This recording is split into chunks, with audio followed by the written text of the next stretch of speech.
ঢুকে পড়েছে, সব মুসলমান তাড়াবো। আমাদের এখানে তারপরে করোনা হয়ে গেল, আমাদের রাজ্যে এনআরসিটা, আমাদের পাশের রাজ্যে এনআরসি হয়েছিল।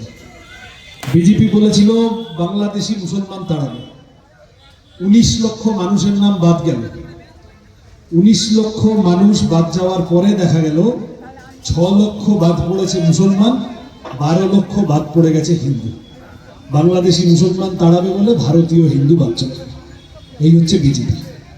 এটা বলুন, আমি আপনাদের, এটা আমি ধরে নিচ্ছি আমাদের কর্মী সবাই, কি সুতরাং আমাদের কর্মীরা হিন্দু পাড়ায় কাজ করেন এরকম যারা আছেন তারা এটা গিয়ে একটু বলুন, বুঝিয়ে বলুন বিজেপিটা হিন্দুদের পার্টি না।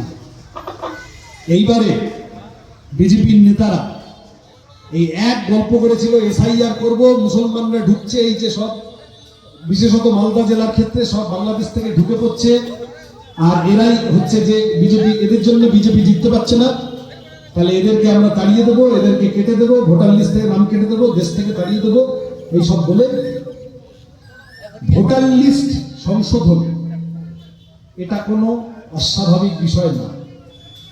আমাদের পার্টির লোকেরা আমরা সারা বছর কে মারা গেছে, কে এলাকা ছেড়ে চলে গেছে তার নামটা কাটো, নতুন কেউ হয়েছে তার নামটা তোলো, আমাদের পার্টির লোকেরাও তো করিয়ে গেল। ভোটার লিস্ট সংশোধনের কাজটা তৃণমূল কংগ্রেস আমাদের রাজ্যে ভালো করে করতে দেয় না। আমি তৃণমূলের কথায় পরে আসবো। তৃণমূলের পরিকল্পনা হচ্ছে যে মারা গেছে তার নামটা ভোটে থেকে যাক, লিস্টে থেকে যাক, ভোটের দিন আমরা বেলা 3টের পরে ওইটা মেরে দেবো, তাই তো? সুতরাং তৃণমূল ওইটা করতে দিত না। প্রথম যখন বলল কমিশন যে ভোটার লিস্ট ঠিক করা হবে, তখন আমাদের পার্টি আমরা বললাম যে ঠিক আছে, আমরা এটা দিয়ে সাহায্য করব। এই যে আমার আগে জহুর আলম সাহেব বললেন 2002 সালে বুদ্ধবাবুর সময় এই ভোটার লিস্ট সংশোধন হয়েছিল, 24 লক্ষ মানুষের নাম বাদ গেছিল, একটা টু শব্দ কোথাও হয়নি, কারণ কোনো ন্যায্য নাম, বৈধ নাম বাদ যায়নি, একদম অব্দি ঠিক ছিল। বিজেপি হঠাৎ ঝাঁপিয়ে পড়লো, ঝাঁপিয়ে পড়ে বললো ভোটার লিস্টে নাম থাকা না থাকাটাকে নাগরিকত্বের সাথে জুড়ে দেবো। আজকে ভোটার লিস্টে নাম কাটবো, কালকে দেশ থেকে ভাগ করে দেবো, তাই বললো তো। তারপরে ঠিক এনআরসির মতো প্রথম দফায় আমাদের রাজ্যে বোধ হয় 58 লক্ষ লোকের নাম বাদ গেল, মারা গেছে, এদিক ওদিক হয়েছে ইত্যাদি সব নিয়ে। তাতে করে দেখা গেল কিছু মারা গেল, বাদ গেল, এলাকা ছেড়ে চলে গেছে কিছু বাদ গেল, এইসব কিছু ন্যায্য নাম বাদ গেল যেগুলো বাদ যাওয়ার কথা। আর দেখা গেল যে বিজেপি মুসলমানদের গালাগাল দেবে বলে এসআইআর করতে গিয়ে প্রথম দফায় দেখা গেল মুসলমানদের এলাকাগুলো, সেই সিটগুলো, সেটা মুর্শিদাবাদ হোক, মালদা হোক, বর্ডার এলাকা হোক, সেখানে গোলমাল কিছু পাওয়া গেল না।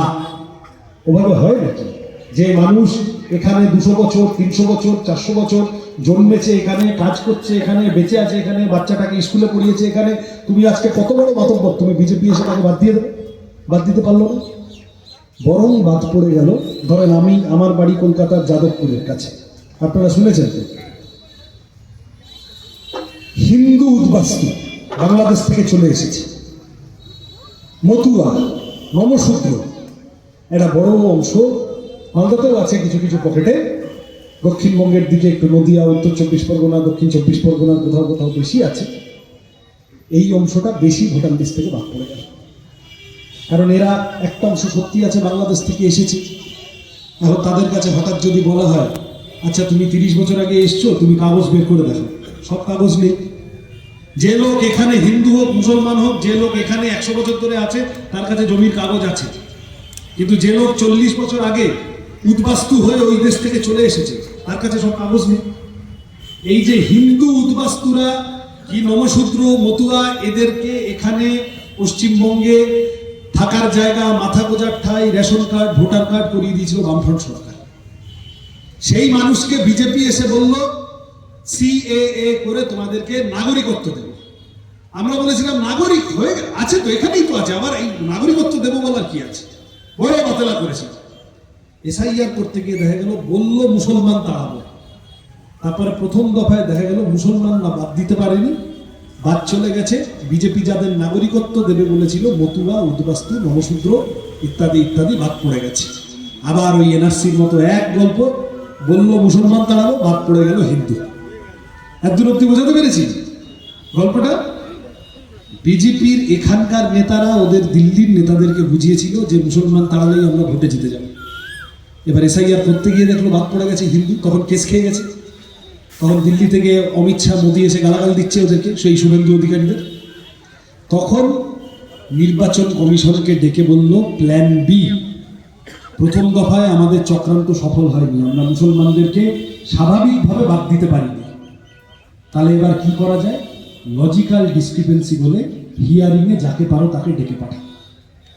অকারণে কোনো কারণ ছাড়া হয়রানি করে সেলিমা বিবি, সেলিমা খাতুন, ওই যে আগে পরে হয়েছে ওইটার জন্য চলো ডেকে পাঠাও, এবার এটার নাম বাদ দাও, তাই তো?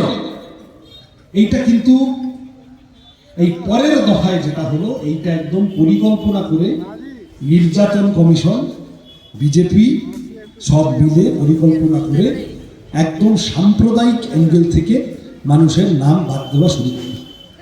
ধরেন আমার নাম ভট্টাচার্য, সৃজন ভট্টাচার্য, আমি ইংরেজিতে ভট্টাচার্য যে বানান লিখি, বুদ্ধদেব ভট্টাচার্য ইংরেজিতে তার নামের ভট্টাচার্য বানানটা সেই বানান লিখতেন না। আমি লাস্টে লিখি YYA, উনি লিখতেন JEE। কিন্তু এইটা নির্দিষ্ট আকারে টার্গেট করে একটাই সম্প্রদায়ের একটাই অংশের মানুষকে টার্গেট করে বিজেপি এটা বেশি ভাব দিতে চাই পরের দফা। সুতরাং ওই যে কত 27 লাখ না কত হয়েছে, তার মধ্যে বিজেপির লোকেরা সব মালদাতেই শুধু 8,28,000, বোঝো অবস্থা। 7 নম্বর ফর্ম, মানে নাম ডিলিট করার ফর্ম, এই যে চাচা হাত তুলেছেন, বেঁচে পড়তে আছে, কাজ করছে, চলে ফিরে বেড়াচ্ছে, আগের ভোটেও ভোট দিয়েছে মুসলমান মানুষ, তার নামে ফলস ফর্ম ভরে, সে মরে গেছে বলে ফলস ফর্ম ভরে বিজেপির লোকেরা তাড়া তাড়া ফর্ম দিয়ে জমা দিয়ে দিল, আর সেই নামও ধরে ধরে কাটিয়ে দিল। এখন বলছে যে এই ভোটটা না দিতে পারলেও অসুবিধা নেই, পরের বার আবার নাম তুলে দেবেন, ভাই বলছে তো। আচ্ছা, এই ভোটটাই তো আসল জরুরি ভোট। এই ভোটটায় যে এই যে লোকের নাম বাদ চলে গেল, এই ভোটেই তো ঠিক হবে বিজেপি এবার আসবে কি আসবে না। এই ভোটটা কেন দেবো না আমরা ভারতীয় নাগরিক? আমরা আমাদের পার্টি ওই জন্য বলেছিলাম যে একজনও বৈধ ভোটার বাদ দিয়ে ভোট হতে পারে না। এখনো মামলা চলছে, বিকাশ রঞ্জন ভট্টাচার্যরা সুপ্রিম কোর্টে মামলা করছে। আমি এখানে যদি আইনজীবী কেউ থাকেন, এটা বড় কোর্টের ব্যাপার ঠিকই, আমাদের পার্টির তরফ থেকেও এই কথাটা বলা হচ্ছে পরিষ্কার, আমি মানুষের কাছে এটা লুকোছাপার ব্যাপার নেই।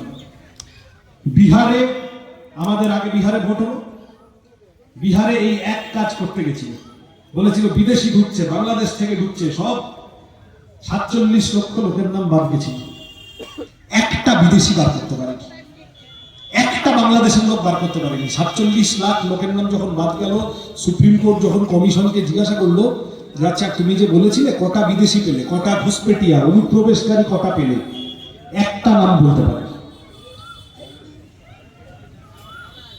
যখন আধার কার্ডটা করিয়েছিল, আচ্ছা ভোটার কার্ড চলবে না, মনে আছে তো আপনারা যখন